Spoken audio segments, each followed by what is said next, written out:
Welcome to another edition of Steelers Latest with your host, Jason Nazario, a.k.a. J Reels, as we chronicle the Pittsburgh Steelers throughout training camp, the preseason leading up to week one of the NFL. I want to start off with Keanu Benton, who got paid big time. Another guy from that 2023 class, whether your name is Nick Herbig, whether your name is Darnell Washington, well, now we could add Keanu Benton's name to the list, a defensive tackle, in this case, the nose guard, who got a big payday, 4 years, $72 million. Now, we're just wondering about Joey Porter Jr. He's another guy that's going to look to get paid. And is there enough money to go around? Well, we'll have to wait and see after this year, considering Cam Hayward could retire, as well as TJ Watt. Could he be on the go, considering his big giant price tag? And if he doesn't produce this year the way he has in the past, well, those are all questions that remain to be unanswered at this point.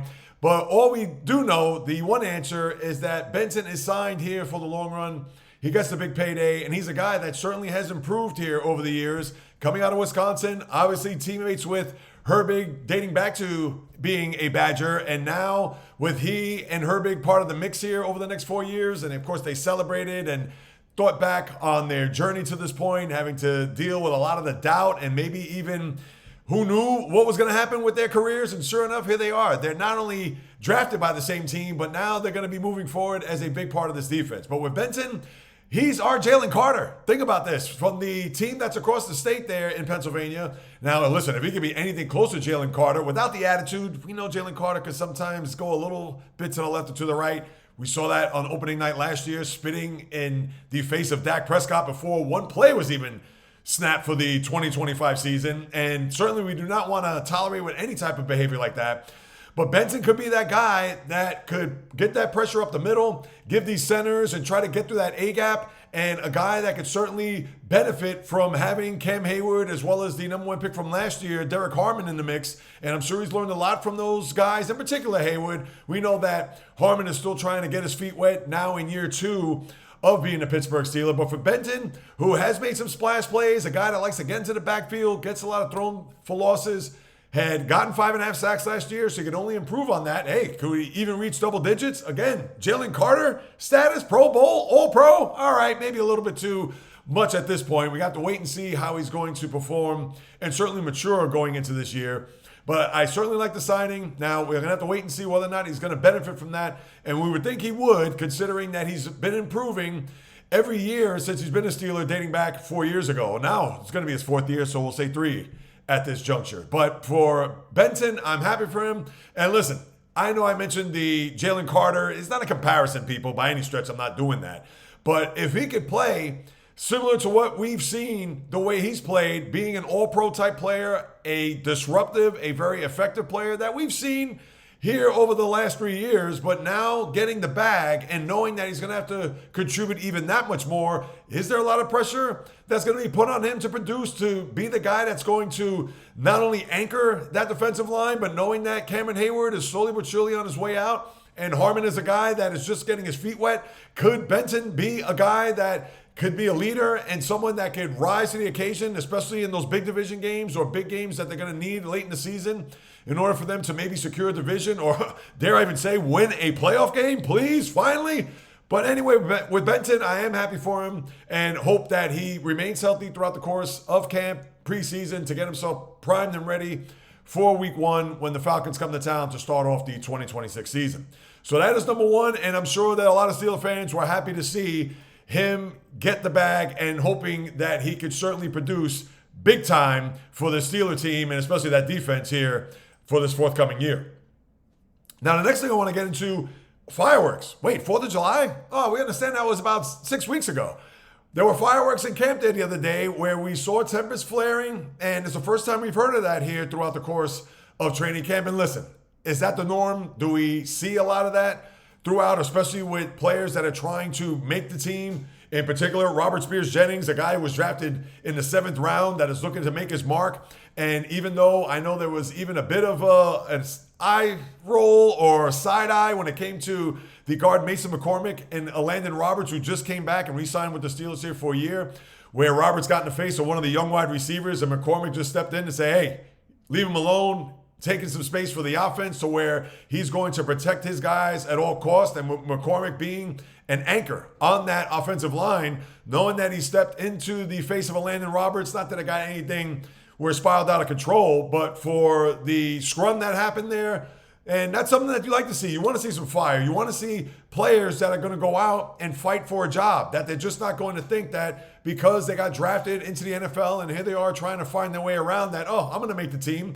Now, listen, anything that's dirty is going to be uncalled for and certainly will not be tolerated, at least I would think as a fan. Obviously, I'm not in Latrobe. I'm not part of the fabric there when it comes to the coaching staff or even the team for that matter, as you know. But I like what I see. I like that the team not only is sticking up for one another, but at the same time that there is a little bit of attitude, that there is a little bit of physicality. Because this Steelers team, as we've seen here over the years, as we've gone away from the defenses, especially from the mid-20 teens, where things started to really prosper when T.J. Watt first got drafted in 2017 and Cam Hayward, who certainly at that point was starting to grow into an all-pro defensive lineman. And pretty much from that time to today, a lot of that physicality, a lot of the Steeler defense that we've come to know and love, dating back to the days of the Steel Curtain, even the Blitzburgh days of the mid-90s when they made it to a Super Bowl at that time. And then, of course, in the mid-2000s when James Harrison and Troy Polamalu, as well as Ike Taylor, James Farrier, they were wreaking havoc when they won 2 Super Bowls in 4 years. And we have not seen even an inkling of that type of physicality or an inkling of that attitude or an inkling of that being a Steeler to show and prove that not only they belong on this team, but that they're going to wreak havoc, that they're going to impose their will. And hopefully we get to see that throughout the course of training camp. Hopefully it doesn't get too crazy to the point of punches thrown or helmets getting swung or anything like that. But I like it. And I'm wondering what you guys and gals feel as Steeler fans or even NFL fans. Please leave a comment in the description box below and we'll banter back and forth on that. But I really, truly believe that in order for the Steelers to really prosper and to really get to a point to where teams or other teams are going to really take them seriously. Because, again, this is a far cry from those Bill Cowher or even Mike Tomlin teams. With a new coach in there, Mike McCarthy, and he knows that he's going to have to go up and really get in every player's face to show that, hey, this is about us being a team, showing a lot of pride, showing a lot of fight, toughness, Steeler football, the ground game that we've come to know and love dating back to the days of Franco Harris. Now, listen, can we have a guy like Franco Harris on the team? Is Jalen Warren or Rico Dowdle? Probably not. But one thing is for sure, the identity of this team, if this is going to be an indication of what we could possibly see with this Steeler team going into this year, I like it. And I want to see more of it. And hopefully this is just the beginning of it, because I got news for you.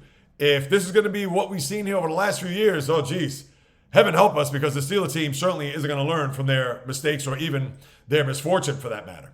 All right, now one thing I want to get to before I get to more Steeler stuff, before the season even kicks off, making everyone's predictions, or everyone's making predictions at this point, getting their team set up, getting their fantasy and all that good stuff. But how I see it is that when it comes to this sponsor right here, and that's Kalshi.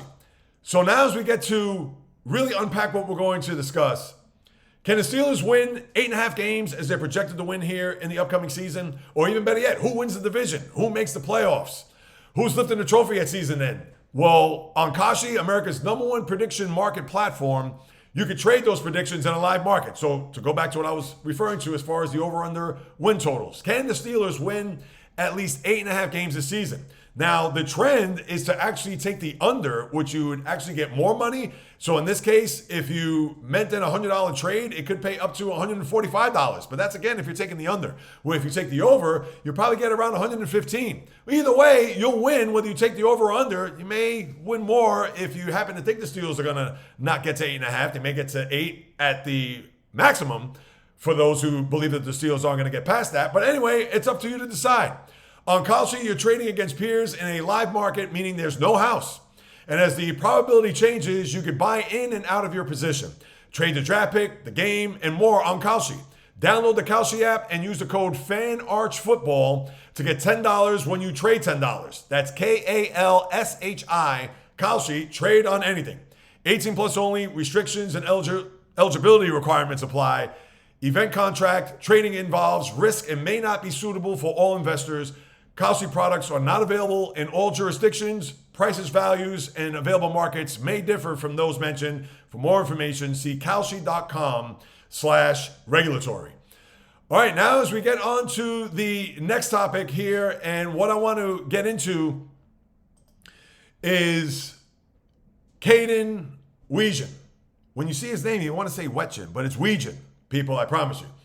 And for Weegan, who had that big play, that 75-yard catch there from Drew Aller, where he almost took it to the house and was nursing an injury. I don't know if that could have been a hip because the way he was tackled and the way he fell. Who knows if it was hyperextended or maybe it was a leg injury. I don't know the actual specific details of the injury. They haven't really announced it based on what I saw. But we also have an issue where the wide receivers are on the mend, whether your name is DK Metcalf or Michael Pittman Jr., the two guys that are supposed to carry this unit here for the upcoming season. But for Weegan, a guy that I even talked about there on Friday, one that could possibly be a guy that can make the team, and it's a very crowded room when you're looking at the likes of the number 2 pick this year and the one Jeremy Bernard from Alabama. When you're also looking at the former number, I believe it was number 2 of a few years back from Michigan, Roman Wilson. And then you also want to throw Ben Skoranek, who's also available and certainly can make some big third down catches as we've seen there last year. So it is a very crowded room. And for Weegan, is a guy that certainly is going to try to make the team based more on his talent, heart, and speed. Now, I understand he's not the biggest guy in the world. He's 5'9", 190 pounds. So he's a little bit of a thing. But knowing that he has that blazing speed, that 4.4 40, on top of him being a guy that could also be disruptive as maybe a guy that could play under some crossing patterns, maybe get that first down while he's trying to get through traffic, small target, somewhat of a Wes Welker or even Julian Edelman for that matter. But for Weegan, as well as the other guys, who I'm sure they'll be ready come opening day there when we have a situation where the Falcons will come to town there on September 13th at Acrisure Stadium.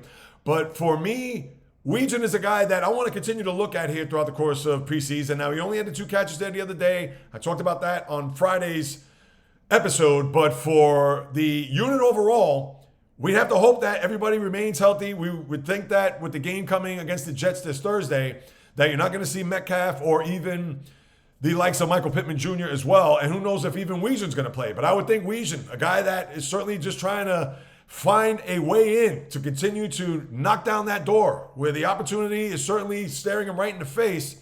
And for him to be able to seize that opportunity is going to be huge. So even if he's able to walk or even if he's limping, I'm sure he's going to want to go out there and give it his all to do whatever he can to make this Steelers squad here for 2026. And you want to see that. You want to see that fight, just like I said with the fireworks. Now, I understand that was more of tempers flaring and more of a physical thing, but you also want that mental makeup of a guy who's going to battle through injury and someone who's trying to desperately make the team in Weegan. That's why I wanted to highlight him here, because we cannot overlook a guy like that who knows at the end of the day where Mike McCarthy and company are going to look at it and say, wait, the last guy on our roster could be this guy, whether he may not be able to fit in the wide receiver room, but who knows? Maybe special teams.